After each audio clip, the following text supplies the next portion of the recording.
So hello, Fellowship Bible Church Shenandoah. This is Dennis here at the Shenandoah County Pregnancy Center to go on a tour. And so I thought I would go live on our Facebook page so that anybody who would like to have a tour, if you've never been here and never met the people here or seen the building, that you could get a little tour along with me. And I have a special person who's going to give me the tour. You want to introduce yourself? Yes. Hi, Dennis. So grateful that you came out today. It's a gorgeous day.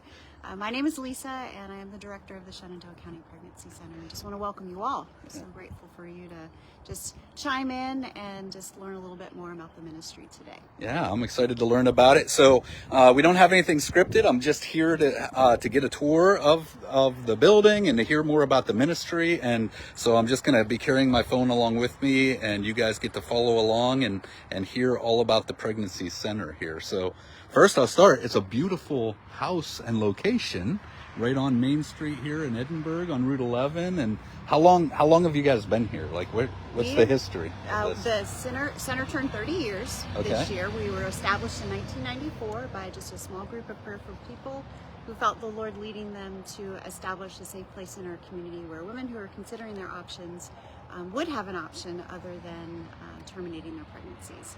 And in 2000, we were on Landfill Road, right in front of the landfill. Yeah. From 94 to 2010. In 2010, we moved into this lovely home built in 1915.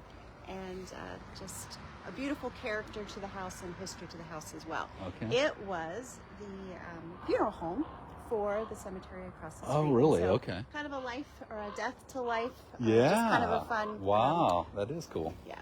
From the handling of the cemetery to now saving lives. Exactly. That is so exciting. Yeah. Very cool. Yeah. It's very pretty. It's nice to drive by and see this up on the hill. It's a great location. Our hope is always to just elevate the dignity of those folks that come here, and also that just Christ's peace rests on this place, and they experience that.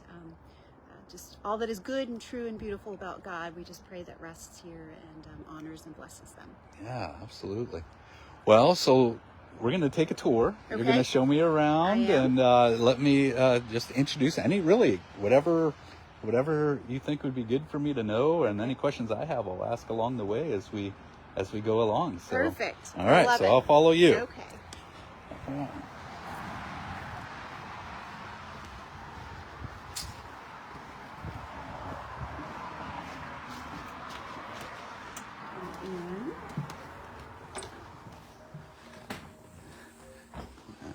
It's like a very, what year was this house 1915. built? The house was built in 1915. Yep. So you got this beautiful architecture and everything. Woodwork and the stained glass. The previous owner was a stained glass maker. Wow. So look at that. True to the character of the home. Nice. Lovely. So go ahead. This is our reception area. Okay. So as moms and dads come in, this is where we greet them first. Okay. And they have to fill out some very simple paperwork in order to receive services here. Okay. Contact information, some information about their children or their pregnancy, just depending upon where they are and what they need. Right. It's really a request for services so that we know how they want to be served or need the needs that they are aware of right now. Okay. And we don't require identification or proof of insurance. All of our services are free and provided by individuals and churches and businesses in our community that support our mission. Support the ministry. What we do, support the ministry. Now, do they normally are people making appointments, showing up, or do people just come in off the street? Yes. Yes and yes. We encourage appointments so that we can be really intentional and spend time with them. Right. But of course, we do have folks that just come in. Okay. If we are able to serve them, if it's not crazy, we will just say maybe give us 10 or 15 minutes, we'll get right with you. But sometimes we do have to say, I'm so sorry, but can we make an appointment either for tomorrow or the next day? Right.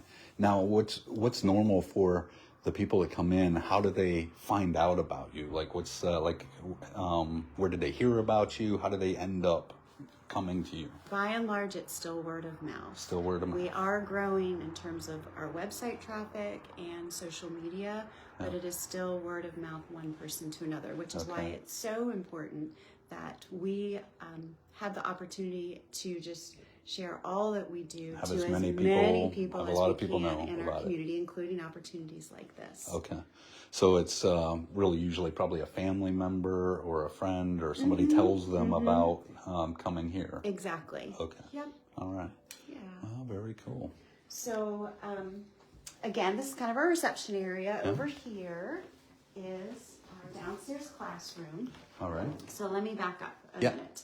We are a Christian life-affirming ministry. Right. And more than anything, our heart is to share Jesus with folks. And how do we do that? Well, we offer pregnancy and parenting resources and support. Okay. And so one of the services that we offer our moms and dads is education. Right. We just believe that education just creates better outcomes for the parent and child relationship.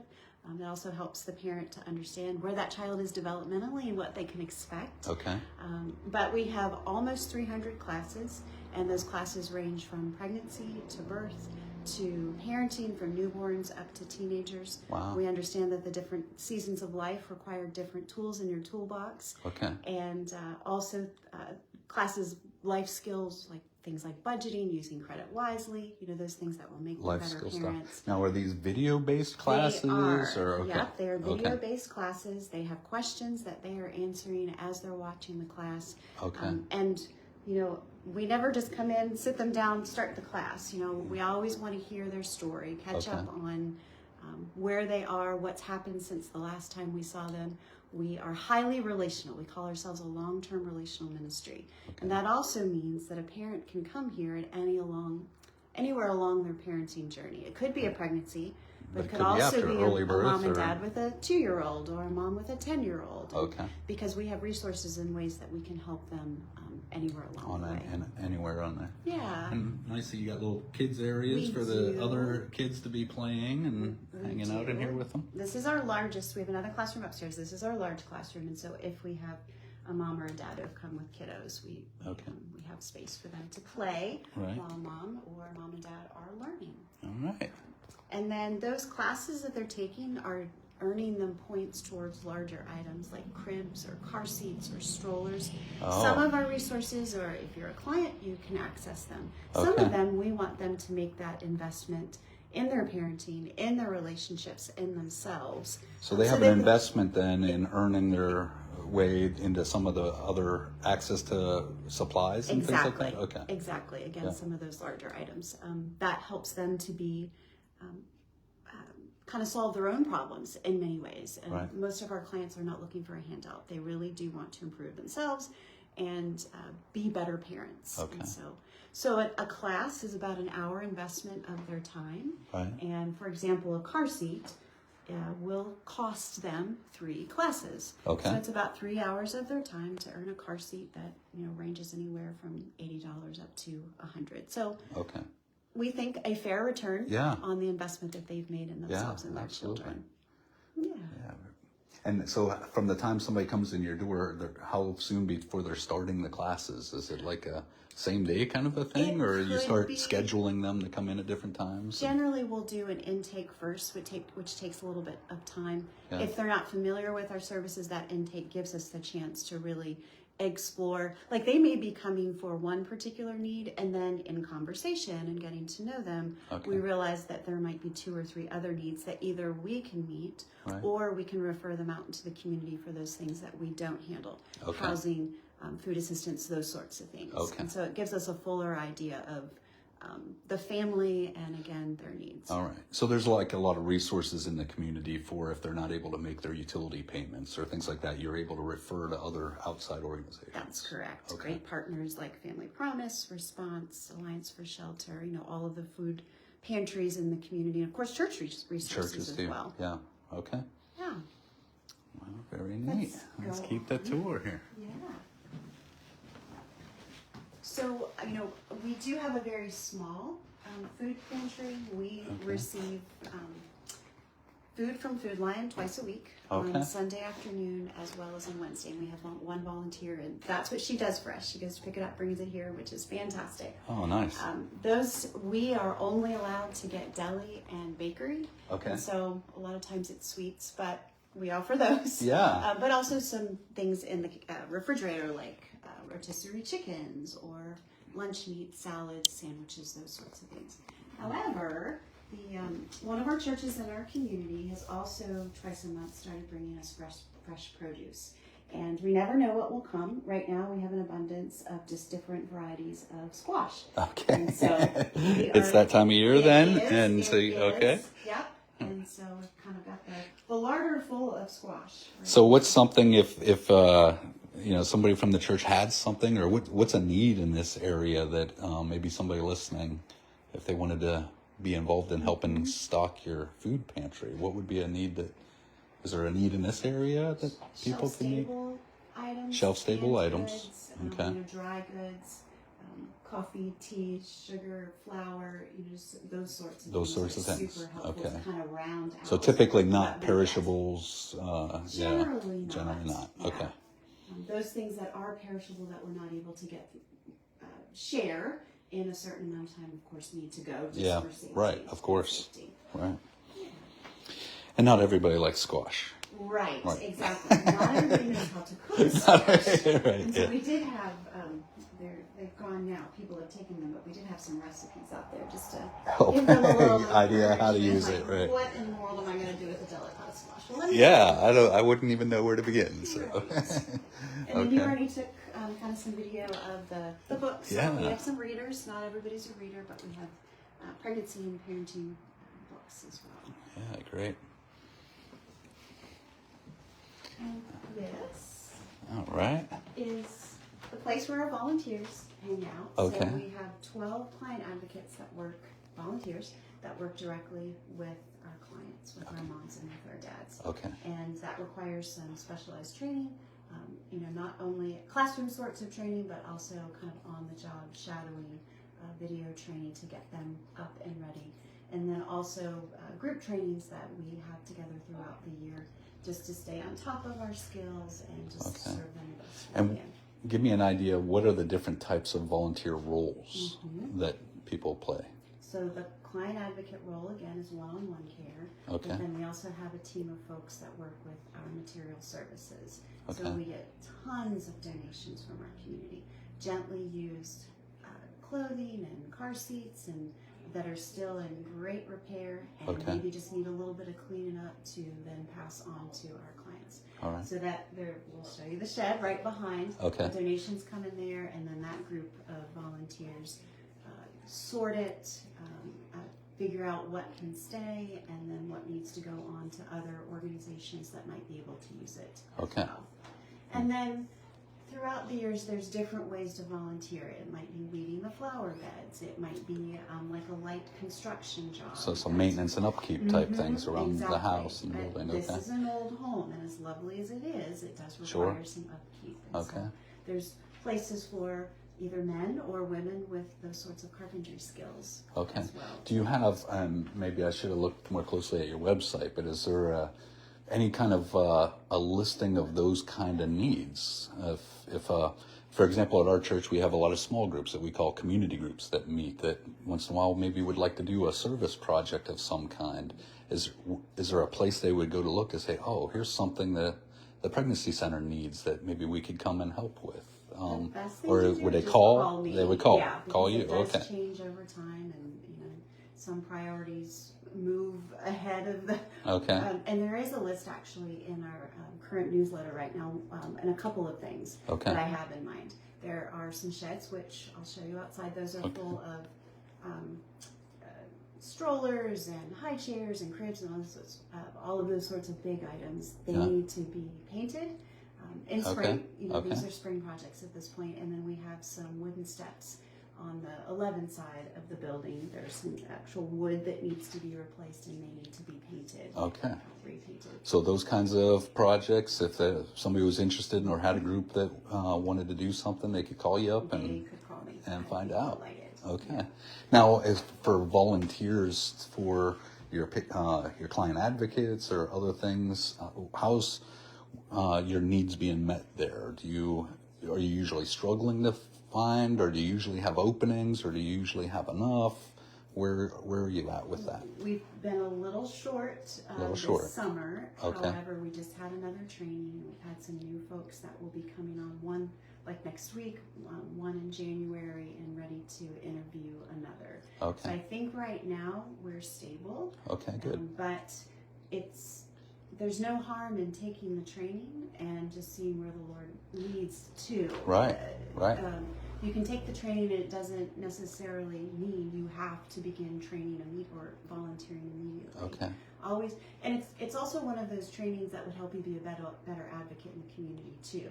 Even if you don't volunteer. So it might be worth here. just coming through it. Exactly. Okay. It's very highly informational. Give me a sense of, a lot of times maybe people feel a little tug in their heart, like they'd really like to be involved with a ministry like this, but not sure of what the commitment is or what does it take. And so can you paint a little bit of a picture of what is the, once you're a client advocate, like what is it, a 40-hour work week? Is it what is it?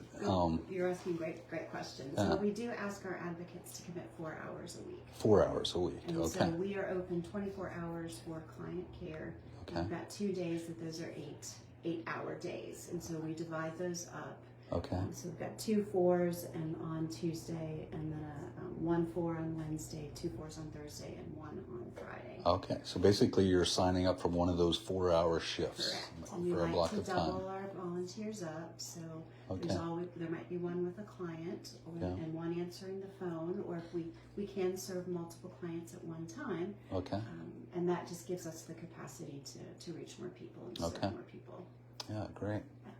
We also have some, let me just show you some of our staff. Sure.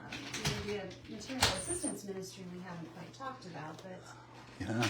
one of the ways that we serve is through education. We talked about that, but also just material assistance. And so it's diapers, it's wipes, Okay. it's formula. Formula, lots. Okay, there we go. I was going to say. Baby items, baby wash, et cetera, et cetera. Now, how much of this is also part of that food line supply, or is this individuals that typically are dropping supplies off? Put a plea out. Okay. For size 4 diapers, and size 4 diapers show up. Okay. It's fantastic. God is good, and those things come up. Exactly. Okay. Some things we end up purchasing if we're super short. Okay. Generally, I have some folks kind of in the back of my mind that I know they love to provide that material assistance, and so I can call on. Okay. All right. And so if somebody was hearing this and interested in being on your list, they could let you know. They could. And okay, good. Yeah, absolutely.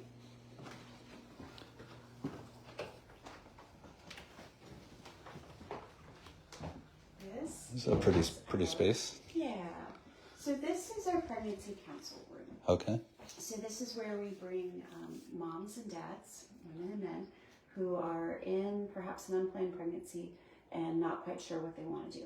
Okay. And so this tends to be a quieter space and kind of set away from the other more busier spaces of the center. And we sit down, and what I want to hear more than anything else is her story. Yeah. I want to understand how she's feeling about the pregnancy. If she has come with her partner or her mom or her best friend, we invite her to come back first. Okay. Because again, I want to hear her heart. How is she feeling about the pregnancy? And give her a chance to talk as much as she will and as she is comfortable with. It gives us a chance to understand the barriers to carrying the child, and the barriers are very real. They're always very real. Yeah. And so we don't discount those. We want to be empathetic and step into her shoes and understand the stresses and the pressures that she's feeling. Yeah. She may be feeling pressure from a partner. She may be feeling pressure from mom or friends. Or financial. Oh yes. Career. Oh yes. Or I've got this great job. I can't. All kinds of reasons that make this a very, very difficult decision for her. Yeah.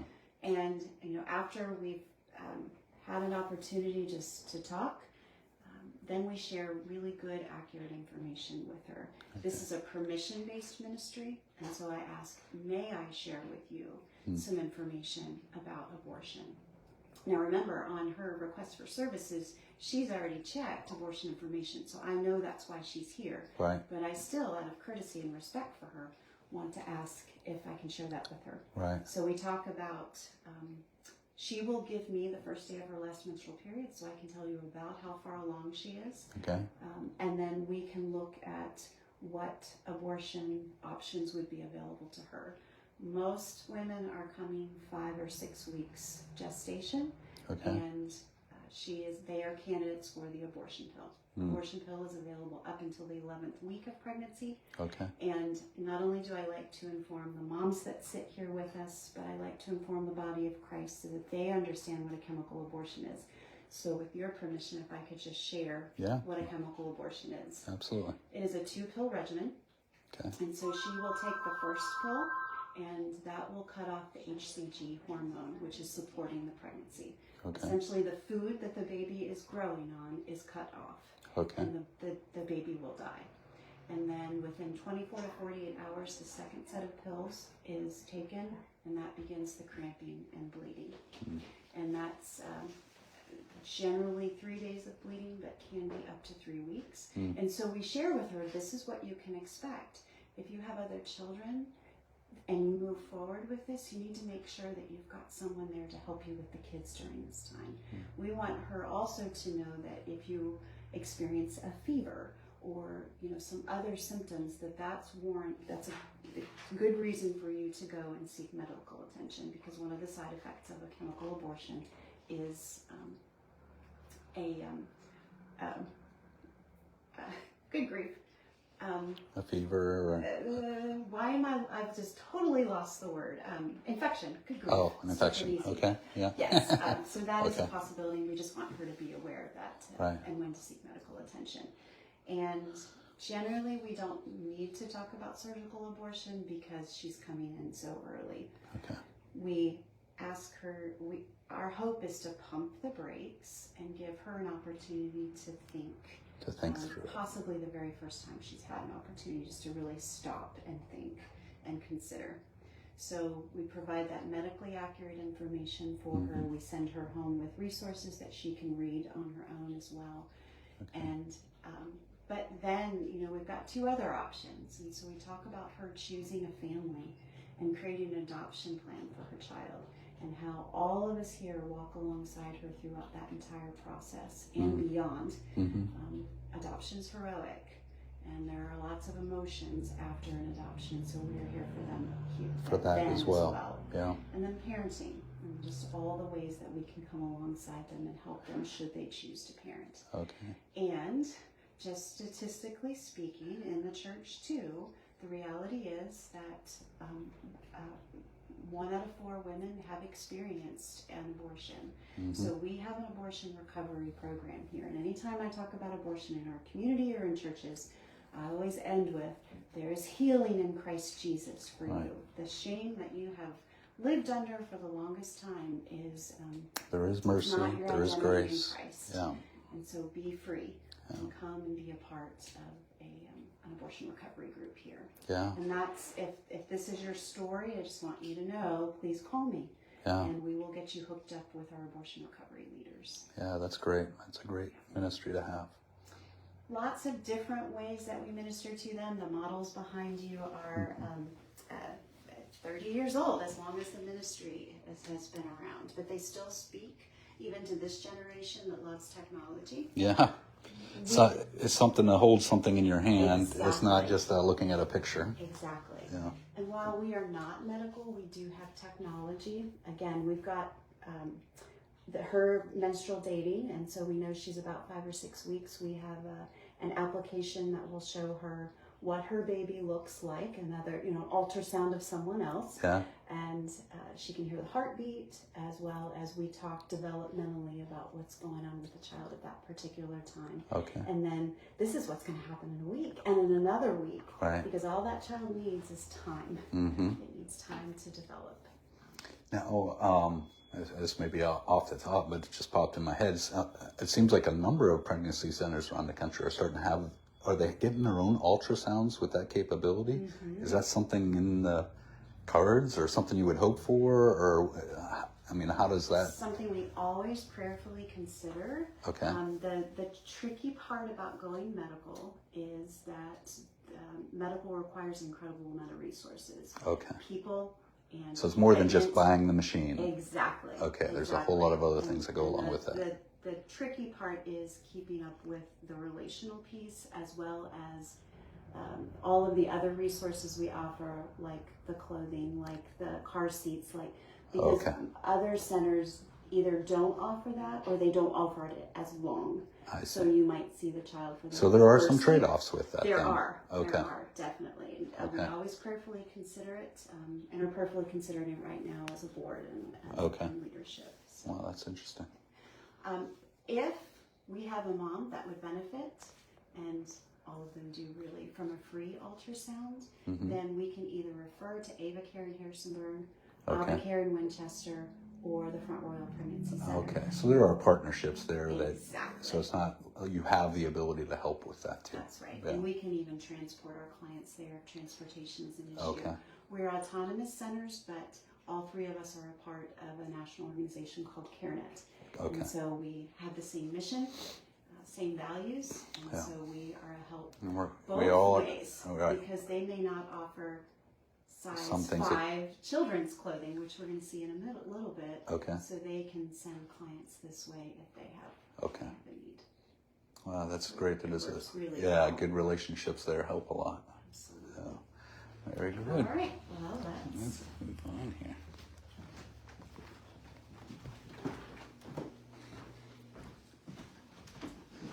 There's a whole upstairs here. There's a whole upstairs. Okay.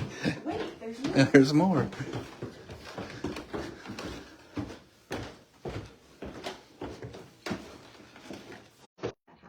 So every time they take a class, we want to give them an immediate thank you for the investment that they are making in themselves and in their parenting. Okay. And so they get to come up here and they get to pick an item out of the baby boutique. Oh, fun.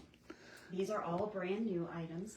And again, that's another thing that I just put out pleas to churches or individuals that we need this, we're short on this. Okay. And these things show up. And I'm sure generally you'd prefer new items over... For the baby boutique, yes. Yeah. When we go next door, you'll see our gently used clothing. Okay.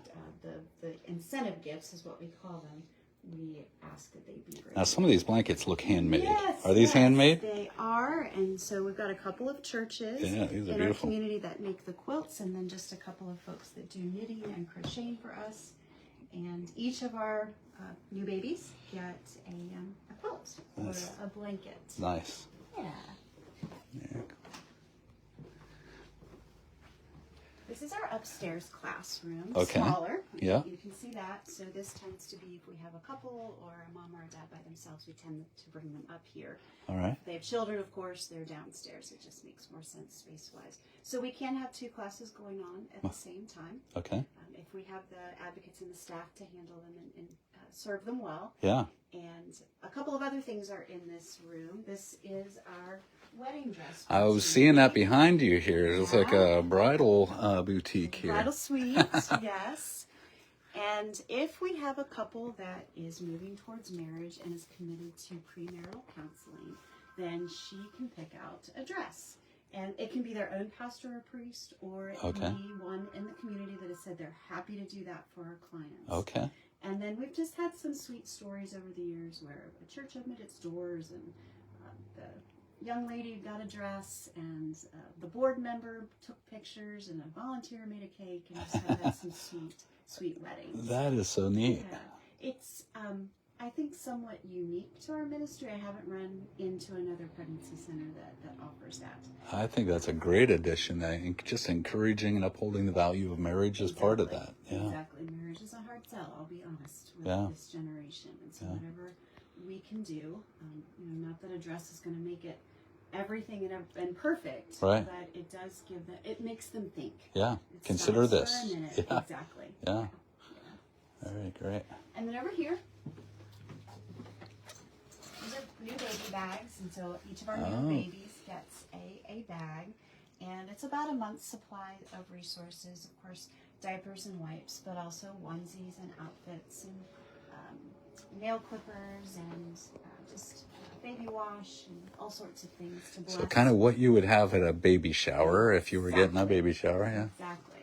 I always tell folks that I bring through the center, I had 3 kiddos and I had 3 wonderful showers by the ladies at my church. And so that's not necessarily the experience of our clients. So to have something brand new, wrapped and cute and pretty is really a blessing. That is to that. nice. And all those items, again, come from a plea to a church. Okay. Or, that list is also on our supporter website. On the supporter website. So somebody watching, if they wanted, they can keep an eye on that to see maybe opportunities to provide something. And, exactly. Okay. Yep. All right. Yep.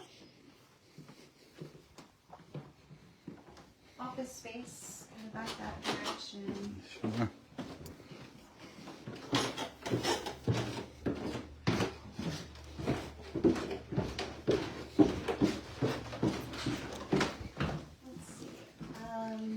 Go to the material services building. Okay. Let's just go out. Go out the front? Go out like our moms and dads would come. Okay.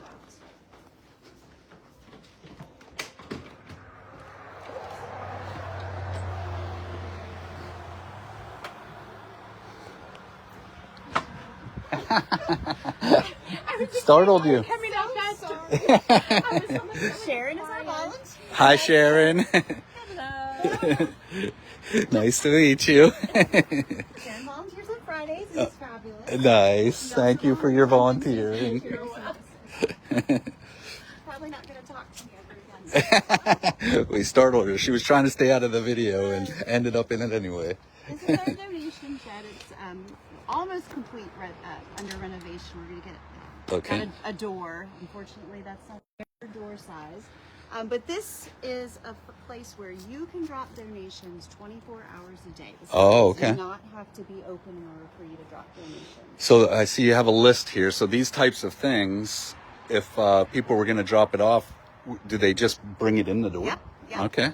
So you just come here to the donation shed and... Well, right now, it's often full because we have such a generous community. Okay. But today, this stuff will be moved on to its places. Okay. And the appropriate places within the center. So some furniture type of items, children's furniture as well? And, those kinds of things, please call us because there's only so many we can store. Yeah, so it's not just getting rid of my leftover stuff after a yard sale.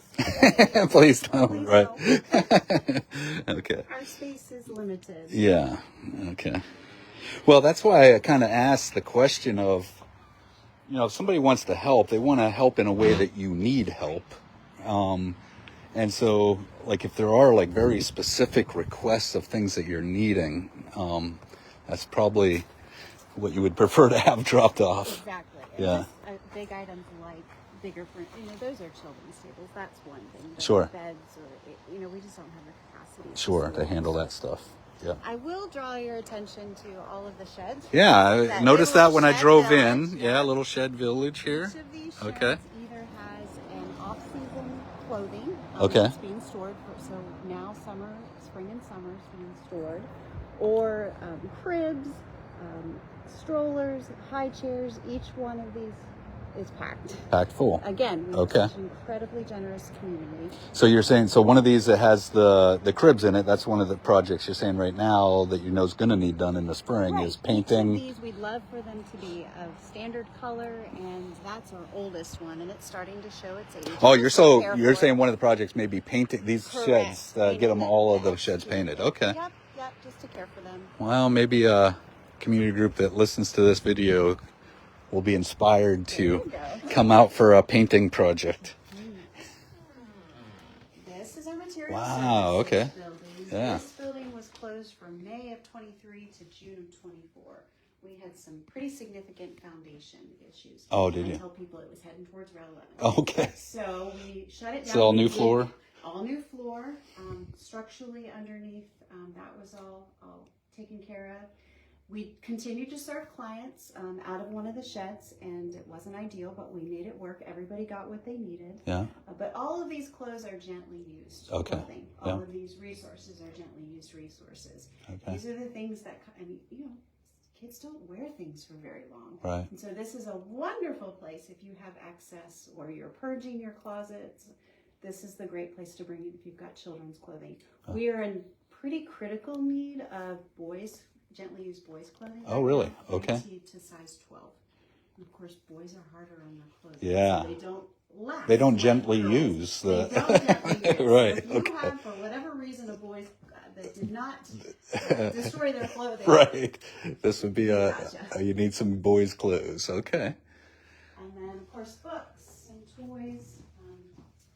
Highly encourage reading with our kiddos. We know that to read to your child is absolutely one of the best gifts you can give them. So try to encourage folks to take books. So with the boys, you were saying 3T to 12. Correct. Is that generally the range of your most demand from out of here for that? Like Right now. Right now. And So that 6 months, changes. it could change. Okay. Yep. So there's not a ebbs and flows. Okay, the ebbs and flows. And we do have newborns all the way up to size 12. Okay. And any of those sizes are welcome, don't get me wrong. They Okay. will be stored away. If you've got summer clothing right now that you're working through, Yeah. they can be stored away. Okay. And we'll bring those out in the spring. All right. And then back here tends to be more seasonal items. Of course, now it's jackets and snowsuits and all those sorts of things. All right. So the summer clothes are out in the shed, and the winter clothes have been brought out. Exactly. Okay. And then just some examples of some of the larger items that we have. Yeah. But we are. It's missing some Steelers gear. I might have to bring in a Steelers football. This is kind of a fun new addition. We did not have this prior to the renovation of the building. The toy shelf here? Yes. And so these are either brand new Yeah. or gently used. Again, they come through our donation shed. People have given them. And so if a mom or a dad have a child that's got a birthday coming up, they can use the points that they've earned from their classes to purchase a birthday gift. Right. And again, just elevates the dignity of they earned it. We didn't give it to them, Yeah. and we also have wrapping paper and bows for them to wrap that present up and give it to their kiddo. Very neat. That's pretty. I like the idea of this point system. I wouldn't have thought of that. Like the earning points through attending the classes and going through the process, and then coming here and doing some shopping and spending those points. That's cool. Exactly. And the play area for kids. Yeah. And then sorting, all of the sorting happens at that end of the building. Donations are moved from the donation shed and that's where if somebody wanted to volunteer for a material services team. Help doing some sorting and, okay. Yeah. Now, do you have, I'm guessing, like maybe laundry facilities too for the gently used? And so probably volunteers that help clean stuff up and get it. Home. Okay. And launder them and bring them back. Okay. We only keep the very, very best because other than the sizes of boys right now, we receive so much. I'm sure. And so if we wouldn't put it on our own kiddo, we don't put it in these bins. But we can move those to other organizations, like even blankets that really have seen much, much better days can go to the Humane Society because they need those for the kennels for the dogs and the cats. And we really try to throw away as little as possible. If we happen to get a donation that doesn't necessarily fit that list that we just saw, but maybe has some value, we can take it to On Second Thought. Okay. They will sell it for us, and then we get the proceeds from that sale. Oh, good. So, but anybody can do that. If you have things in your closet that you're ready to pass on, and you want the pregnancy center to benefit, go to On Second Thought. Just let them know you want this to benefit the center, and we will receive those funds. Oh, what a great idea! You can really very easily support. Help out. Yeah, that's a neat idea too. Okay, know about that. All right. If I still have your attention, one thing I would just love to stress is we have just a wonderful family of partners, and that's, again, individuals and churches and businesses. Our heart is to share the gospel first and foremost. And so we love it when churches engage with us and with our clients on a more relational level, because what that does is it gives us opportunities to hand off our clients who need that long-term, life-on-life discipleship for the long term.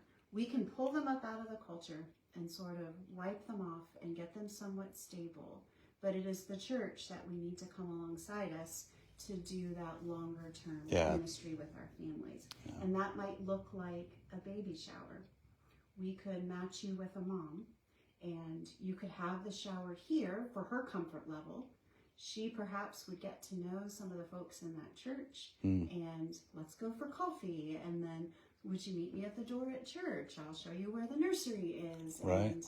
And other ways, maybe a single mom oil change clinic, or there are lots of different ways that we can create relationships with the body of Christ here in Shenandoah County for that longer term discipleship that our heart really hopes for each of them. Yeah, I can see just in the way our church is structured, community groups coming alongside of where it's more relational and be even invited into a home or for a dinner, and to really come alongside of in a very personal way. Exactly. Or one thing that just shocks our clients is like when a church family might bring meals after a baby is born. That is so countercultural to them. To us, as the body of Christ, it's like, you sign up for the meal. Exactly. Take them a meal. Somebody's going to bring me a meal when I have a baby, but for them, that's really huge. Wow. And just again opens up opportunities for relationship. Yeah. What a that's a neat ministry idea. All right. Well, what else can we see? I mean, I feel like I didn't see any other buildings on site. This is. I mean, we can take a look in the sheds, but. Yeah, no, it's okay. Yeah, but I think that's us in a nutshell. All right. Well, thank you so much for your time. And I don't know if there's anything else for those. I know a few people joined us, so I'll say hello. And for others that watch this later, come on. I guess let's close with, let's summarize some of the ways people can help. And we talked about a few of those ways as we walked through, but let's start with financially. Like if somebody wants to financially support this ministry as even an ongoing, recurring gift, I'm guessing that's through the website. But explain how they would best do that. The website is an ideal place to go. Support SCPC.org. Okay. There's a donate tab at the top. Okay. And just you can donate there, and there's an option either for one time or monthly recurring. Okay. You can send checks. SCPC, 28 Cedarwood Lane. Okay. And that's on our website as well. Yeah. And I love you're asking about monthly gifts because they really are our bread and butter. Well, right. They really help us budget. It helps budget. You can't plan for the one-time gifts. Exactly. The recurring helps you to plan. And they are. Right. Really monthly gifts are really. Yeah. And how many people for 30 years, honest to goodness, have given $25 a month? Blessing. Yeah. Absolute blessing. So that's certainly one way. Yeah. We do have an end of year letter coming out. Hopefully by next week it will be printed and folded, and then our volunteers will be stuffing it. Okay. And just some initiatives coming up. We did not meet budget for WALK. We were about $9,000 off from short on that. Okay. Our goal was $50,000, which actually hasn't changed for a few years, and we were a little bit short of that. So we'd like to fill in that gap at the end of your giving. Okay. And then just also just some exterior things around the center. I don't know if you noticed the gable on the front of the house. Yeah, I didn't. There's no paint on it. Okay. So let's transition into that. Of the wood. So if there's a handyman out there, or maybe a community group or a group of people or a church that would like to come and just do a service project, there are those opportunities. And that sounds like it's best to call you and find out what is needed. Maybe painting, maybe some light repair, maybe some maintenance type items around the building. Exactly. That's an opportunity too. Okay. Just give me a call. I think it's even helpful, even if you've had a video tour, just to sit down with me and I love to learn about people, and they get to know the ministry a little bit better. I get to know their skills. They get to know our needs. And I always say where their skills and our needs cross is just a beautiful sweet spot. Right. And so. Okay. And then the other one we talked about is actually being a volunteer. And so right now it sounds like you recently got to a comfortable level with the number of volunteers, but I'm sure that ebbs and flows. And so people are able to attend volunteer training without even committing to volunteer, but just to be prepared. And your typical volunteers will do a 1 4-hour shift a week. And so for people that maybe want to be more hands-on involved, to reach out to you as well and to find out information on that. The next training would be after the spring event, which is April 11th. Okay. Generally because I'll get some folks from the banquet that will be interested in training. Yeah. But if I had, I don't know, 3 or 4 people who are interested now, I would go ahead and do another training in between, because I never know. Yeah. You know, we've got some volunteers, of course, have family or are older. Or people need to take a few weeks off. Or So it's always nice to have somebody kind of hanging in the wings who are ready to begin that onboarding process. Okay. So holler at me if you are interested in taking the volunteer training. All right. And then if you're interested in material service volunteering, just call me at the center and I will connect you with Terry. You know Terry Minnick. She oversees our material service ministry here. Okay. And she can get with you, find out your availability, your schedule, and kind of go from there. Go from there. Yeah. Okay. There's also little things like stuffing newsletters. You know, we've got that end of year letter coming. Yeah. You sit in the center and sit with a few other people and just sit and stuff newsletters. That's a possibility. That's really easy but very helpful. Yeah. And then again, as the weather warms up in the spring, there'll be opportunities out in our gardens. Out and do some things out and around. So I'd encourage people to just consider, did it come out and whatever it is, anything, any little way I'm sure would help and go a long ways for you, whether it's stuffing newsletters or painting the porch or sheds. So, okay. Yes. Well, thank you so much for your time. Thank you for giving me the tour. And thank you for this inventive idea. Oh, going to do a live stream? Well, yeah, I'm not a professional videographer, so I don't know how often the camera was actually on, Lisa, but hopefully you got right, you heard the conversation, so hopefully the audio came through good. But thank you for anybody that stuck with us and watched along. With that, I'm going to end the live stream. Have a wonderful day, and be praying for this ministry. I want to pray with Lisa before I leave here, and for this ministry that is so needed today. And so yeah, I'd say add that to your prayer list and be in prayer for Lisa, for the volunteers, for the board, especially for the young women that are. I'm saying young, I guess, because I'm getting older, but the women that come through here as well. So, all right, God bless you. I'm ending now.